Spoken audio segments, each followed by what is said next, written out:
Үй бүлөнү дааватка чакырыш үчүн ошонун үй бүлөнүн ээси биринчи мына эркек адам өзү динди үйрөнүш керек, илим алыш керек, билиш керек. Келинчегинин мүмкүнчүлүгү болсо дагы ошо өзү ал да үйрөнүш керек. Эгерде жок болсо үйдүн ээси өзү үйрөнүп келип, үй бүлөсүнө үйрөтүш керек. Пайгамбар саллаллаху алейхи вассалам айткандай, бардыгыңар жоопкерчиликтүүсүңөр. Эркекте үй бүлөдөгү эркек көзөмөл кылат үйдү башкарат. Ошол кол алдындагыларга жоопкерчилик дейт. Аял киши өзүнүн колунун алдындагы балдарына жоопкерчилик дейт. Баарыңар жоопкерчиликтүүсүңөр деп Пайгамбар саллаллаху алейхи вассалам айтат. Алла Таала Куранда айтып атат. О иман келтиргендер, өзүңөрдүн үй бүлөңөрдү, бала чакаңарды эмне тозок отунан сактагыла деп атат. Ошондуктан адам баласы үй бүлөнүн мүчөлөрүнүн башчылары, атасы, апасы өздөрү жакшы үйрөнүп динди, анан башка үй бүлөлөрүнө үйрөтүп, жакшылыкка чакырып, жамандыктан кайтарып сактаныш керек. Ошондуктан эң негизги башат эмне? Алгач ошол адам баласы билим алып өзү үйрөнүш керек. Маалыматтарды так билиш керек. Жалган же жомок аралашкан маалымат эмес. Ошо Курандан алынган, Пайгамбар саллаллаху алейхи вассалам сүннөтүнөн, сахабалардын таалиминен алынган так маалыматтарды алып, анан ошону акырындык менен үй бүлөсүнө үйрөтө башташ керек. Балдары болсо кичинекей кезинен баштап. Ошол балдары сөзгө түшүнө баштагандан баштап тарбиялап, мисалы, тамак жеп атканда оң колуң менен же, бисмилланы айтып же, альхамдулилля де, жаман сөз сүйлөбөсө сүйлөбө, мындай кыл, тигиндей кыл деп акырындык менен айта берсе, ошол тарбия сиңе берет. Бардык нерсе бир убакыт эле болуп кетпейт. Ошону кандай тарбия алып чоңое берген болсо, кийин чоңойгондо ошол адамдын жүрөгүнө, түшүнүгүнө ошол нерселер калыптанат. Анан баланын дагы чоңоет, тарбияны да алат. Ошондуктан ата-эненин бул жерде орду өтө чоң.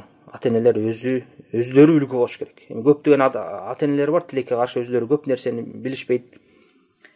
Анан балдарына да эч нерсени үйрөтө алышпайт. Ошондуктан бул жоопкерчилик өтө чоң. Күнүмдүк жашоо адам баласы көңүл бураса жөнөкөй эле күнү эле өтүп кете берет. Кара курсактын айына тамак жедик, кийин балдарга кийим алып бердик, ичирдик, жедирдик деп анча-мынча чала жакшы билген нерселерин үйрөтүп коюп калгандар кала берет. Бирок бала чака чоңоюп кеткенден кийин өтө кеч болуп калат. Анан чоң жоопкерчилик ошо ата-эненин мойнунда жүктөлүп калат. Ошондуктан эч качан кеч эмес. Уккан, билген, түшүнгөн ата-эне дароо өздөрү үйрөнүп, китептерди издеп, дин таалимин алып, ибадаттарына, намаздарына бекем болуп, арам нерселерден алыс болуп, анан балдарына ошондой тарбия бериш керек. Анан эгер ата-энеси өздөрү үлгү боло албаса, намаздарын убактысында окубаса, арам нерселер кылып, телефондон эки жакка отуруп алып ата-энеси менен, атасы менен апасы ортосунда жакшы мамилелер жок, жаман нерселерди көрүп, музыка угушуп, кинолорду көрүп, андайынан балдарына ушундай кылбагыла десе ким угат? Же болсо ата-энеси, атасы өзү арак ичип келип, же тамеки чегип, же насыбай чегип туруп анан балдарына кылбат десе ким таасир алат? Ошондуктан ата-энеси жакшы үлгү болуш керек. Бул колунан келишинче аракетин жумшаш керек. Кудай Таалага ошол менен биргеликте жакшылап дуа кылыш керек. Балдар үчүн, үй бүлөсү үчүн. Анан жумшактыкты пайдаланыш керек. Өтө катуулуктун кереги жок. Көбүнчө жумшактык пайдаланыш керек. Кээде катуу боло турган убакыттар болот, эгерде чектен чыгып баратса. Ошо катуулукта өзүнүн чеги менен пайдаланып, ошо колунан келишинче тарбияны көрсөткөнгө аракет кылыш керек. Өзү билбесе сураш керек. Кеңеш алыш керек, байланыш керек, окуш керек, издениш керек. Анан ошо менен иншалла үй бүлөсүнө жакшы пайда алып берет. Мастурат жамаат деп айтканына караганда, азыркы биздин дааватчы туугандар кылып жүргөн дааватты айтып атса керек. Аялдар менен чыгып келген дааватчы мастурат деп коет. Мындай нерсе туура эмес. Биз көп эле айтып келдик.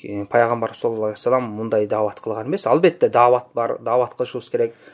Элди чакырышыбыз керек дааватка, жакшылыкка чакырып, жамандыктан кайтарышыбыз керек. Бирок кимдин жолу менен? Пайгамбар саллаллаху алейхи вассаламдын жолу менен, сахабалардын жолу менен.